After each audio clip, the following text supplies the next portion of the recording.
La loi portant lutte contre le dérèglement climatique comporte un chapitre visant à adapter l'emploi à la transition écologique.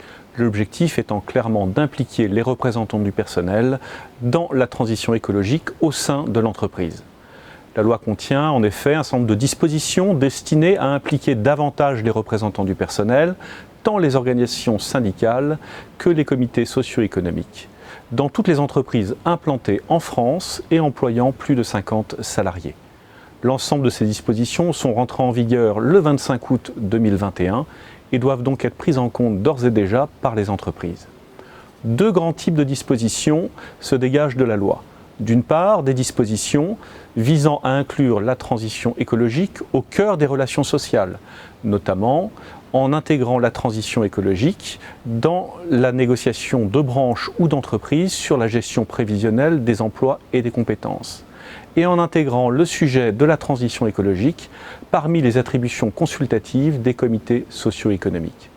D'autre part, en permettant aux représentants du personnel de bénéficier de formations relatives aux conséquences environnementales des décisions des entreprises, et également en leur permettant l'accès à des informations portant sur la transition écologique et les conséquences environnementales de l'activité de l'entreprise au travers de la base de données économiques et sociales, rebaptisée à l'occasion base de données économiques, sociales et environnementales.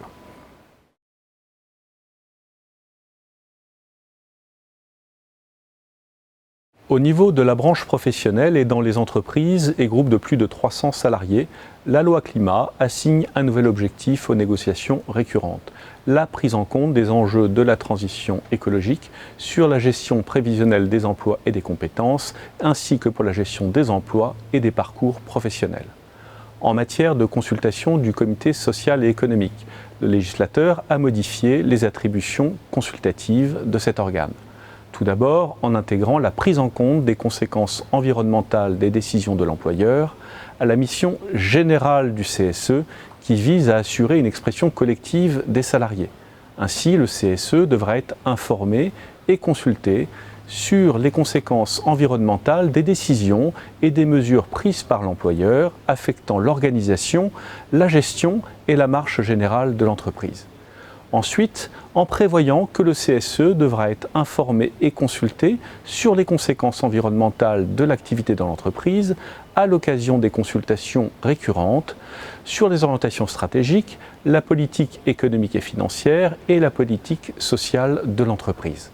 Enfin, afin d'être cohérent avec l'élargissement des attributions consultatives du CSE, le législateur a également élargi la mission de l'expert du CSE aux conséquences environnementales de l'activité de l'entreprise dans le cadre de ces 3 consultations récurrentes.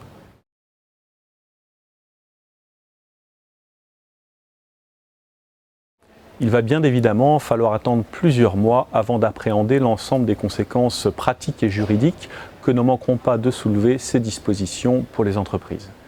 À ce stade, il me semble pertinent de soulever 2 points d'attention.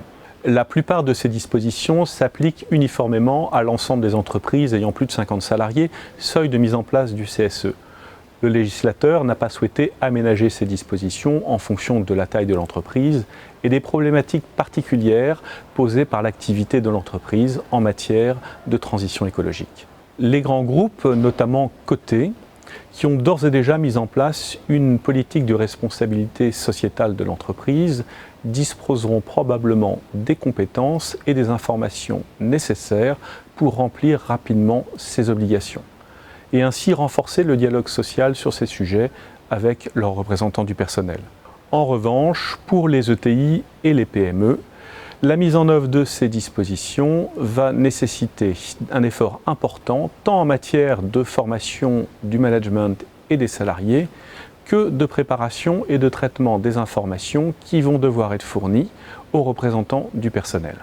Enfin, second point d'attention, l'extension de la mission de l'expert du CSE aux conséquences environnementales de l'entreprise, qui va rapidement soulever certaines interrogations.